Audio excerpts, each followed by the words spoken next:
Então, continuando aí a discussão sobre a educação contextualizada, né, seguindo a discussão que a gente vinha fazendo a partir do complexo, a partir das relações de que escola queremos, os princípios que norteiam e os princípios pedagógicos e didáticos, a gente traz para ele, pensando aí a discussão da educação contextualizada, a dimensão do desenvolvimento sustentável, né? Então, o que é isso? O que é essa dimensão do desenvolvimento sustentável? Nesse processo você incluir para ela a construção da dimensão social. E aí a gente retoma o que Pinzot traz em seu texto, né, contextualizando o contexto, e acredito também que no texto de anotações sobre educação e contexto, ele traz essa questão do fluxo, né? São fluxos sociais e os fluxos de aprendizagem que são necessários para pensar uma educação contextualizada. Então esses fluxos são também essas dimensões. Que dimensões são essas? A dimensão social, que a escola precisa garantir as condições para a qualidade de vida e a redução de pobreza e consequentemente da miséria, né? Então é inserir no espaço educacional os mais variados sujeitos da comunidade, da sociedade. Não dá para ficar apenas a escola dialogando, levando seus conteúdos científicos, esquecendo que existe uma vida lá fora. Pensar a dimensão cultural, né, que é necessário principalmente construir novas formas de relação entre homens e mulheres e o ambiente em que essas pessoas vivem. Pensar principalmente o conjunto de relações que esses sujeitos, né, estão vinculados, né? Aí você vai construindo a ideia de que existem pessoas que são diferentes, você vai garantindo aí o princípio da alteridade, o princípio principalmente das relações múltiplas, das relações que são coletivas. E aí você vai percebendo, principalmente nesse processo, por exemplo, quando você inclui a dimensão cultural, que ela não está apenas como elemento figurativo, né? Ela está como elemento de fato que faz sentido, que fortalece o processo de aprendizagem. Nesse sentido, a gente vai caminhando para a terceira dimensão, que é a dimensão econômica, né? Então, é pertinente que se faça dentro do processo de aprendizagem aí alternativas de produção que seja garantida a participação coletiva da comunidade. Não dá para se pensar uma aprendizagem que não garanta esse processo, né? E aí a gente vê uma foto que trabalha exatamente essa questão do aproveitamento de matéria orgânica para essa produção. Uma outra dimensão é a dimensão ambiental, né, que é imprescindível que se adote práticas culturais que favoreçam o uso e a conservação desses recursos naturais, sejam eles aqui ou em qualquer outro lugar, mas que a gente trata da convivência com o semiárido, a gente está tratando principalmente do bioma da Caatinga, né, que é o único e exclusivo da região onde a gente vive. E aí a gente traz como exemplo uma imagem, né, uma flor da cebola braba, que acho que vocês devem já conhecer, devem ter visto, e principalmente enquanto criança, quando brincava pelo mato, né, a beleza que a natureza ela nos traz. Uma outra questão é a dimensão política, né? Então é preciso fortalecer principalmente a sociedade civil para participar, né? Para questionar, para poder buscar conquistas, né? de políticas que garantam aí a melhoria do semiárido brasileiro. E isso de maneira coletiva, unindo novamente jovens, mulheres, crianças e adultos. Consequentemente, se a gente pensa essa educação, o que é que ela quer? No modelo social que nós temos, não cabe essa perspectiva. Então a gente precisa trabalhar para que nós construamos um novo modelo de sociedade. Se a gente constrói um novo modelo de sociedade, consequentemente uma nova concepção da educação e um novo papel da escola. Que sociedade é essa que a gente está falando? Uma sociedade que seja justa, solidária, fraterna e democrática. Uma educação, uma nova concepção da educação, uma educação que seja transformadora, participativa, crítica e democrática. E uma escola que seja questionadora, que forme os cidadãos a partir da pesquisa na realidade, criando alternativas, construindo saberes, principalmente saberes no semiárido. Consequentemente, isso tudo demanda um novo currículo. Tá? Então, esse currículo que a gente tem hoje não dá para se pensar uma sociedade diferenciada. A gente tem ainda uma sociedade muito vinculada aos números, aos saberes capitais, à questão financeira, econômica, dominado por esse mundo. Então não dá para se construir uma sociedade nova e solidária e fraterna se a gente não começar a repensar esse modelo que está aí. Mas com relação ao currículo a gente vai se aprofundar em outro momento. Mas só para entender o que seria esse novo currículo, aí a gente tem um currículo que traga novos conteúdos, que seja diversificado, reflexivo, integrador, inclusivo, crítico e automaticamente que traga aí um significado, um contexto. Uma nova metodologia e uma nova avaliação. Esses conteúdos precisam estar relacionados com a realidade, que traga significado para os alunos, que sejam relevantes para a comunidade.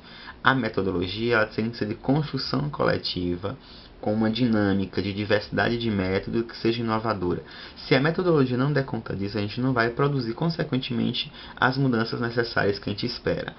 Nesse sentido, a gente tem aí que, para avaliar esses alunos, a gente provoca aí uma discussão que seja processual, justa, construtiva, norteadora e orientadora. E aí, consequentemente, esse é um desafio na EAD. Então, como é que a gente faz uma avaliação que seja também processual, que seja também construtiva e que seja norteadora e orientadora, tá?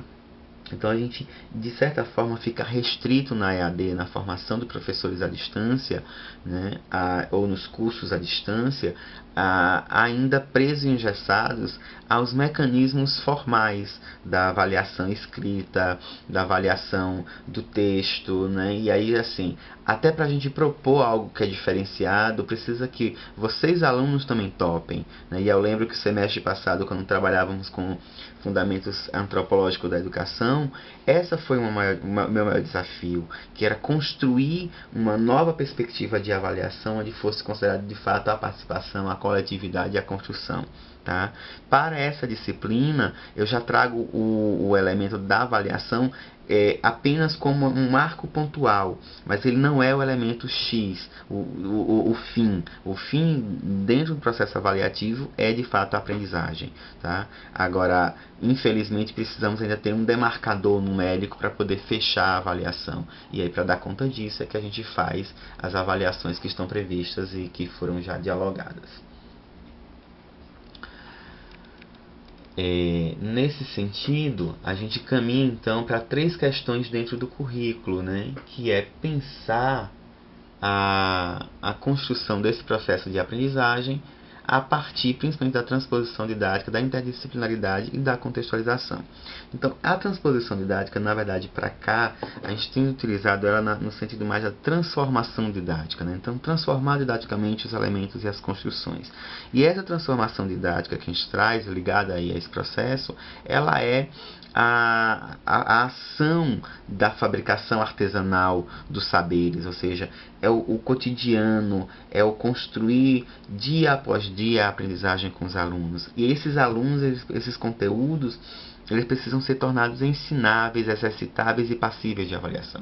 Então não dá para se pensar uma aprendizagem que não seja prática, né? Então, por exemplo, esse conteúdo ele serve de quê na minha vida? Ele precisa ter um sentido. E aí, consequentemente, os professores precisam criar atividades capazes de atribuir, de dar sentido, né? Capazes de formar no aluno práticas curriculares que controlam, analisam, tomam decisão a partir do seu processo de aprendizagem.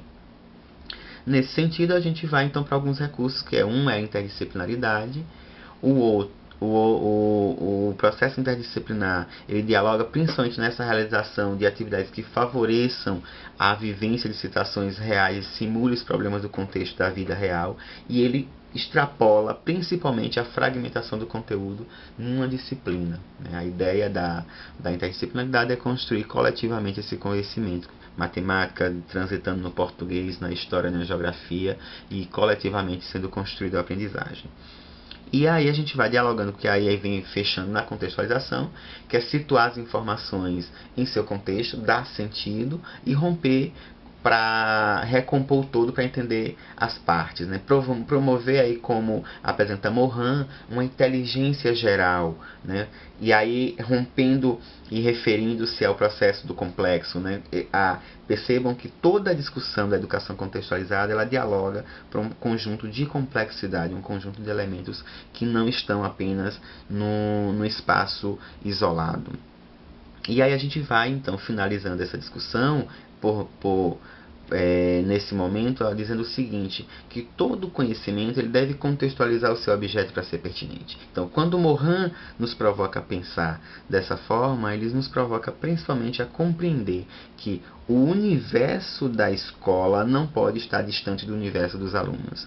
A escola precisa viver o que os alunos estão vivendo, para a partir daí se construir uma nova aprendizagem. Tá? E aí eu fecho para vocês dizendo aqui o que Paulo Freire aponta quando ele vai falar do lugar, quando ele diz: gosto de ser gente porque, mesmo sabendo que as condições materiais, econômicas, sociais e políticas, culturais e ideológicas em que nos achamos geram quase sempre barreiras de difícil superação para o cumprimento de nossa tarefa histórica de mudar o mundo, sei também que esses obstáculos não se eternizam. Então, é fácil se fazer uma educação contextualizada? Não, mas que ela é possível, pois esses obstáculos não são eternos. Tá? Então é isso, eu agradeço a atenção por esse momento e vamos nesse diálogo. Nós temos aí agora, ao longo desses dias, alguns textos para dar conta, e a gente vai retomando a discussão. E aí eu peço que vocês, inclusive, apontem para mim quais são as incompreensões, de fato, as dúvidas nos textos, para que eu possa montar uma aula a partir das dúvidas, a partir daquilo que vocês não estão de fato entendendo. Porque se vocês não fazem isso, eu vou trazer uma aula que às vezes não atende à dúvida que vocês estão de fato sofrendo. Muito obrigado, boa semana, bons estudos.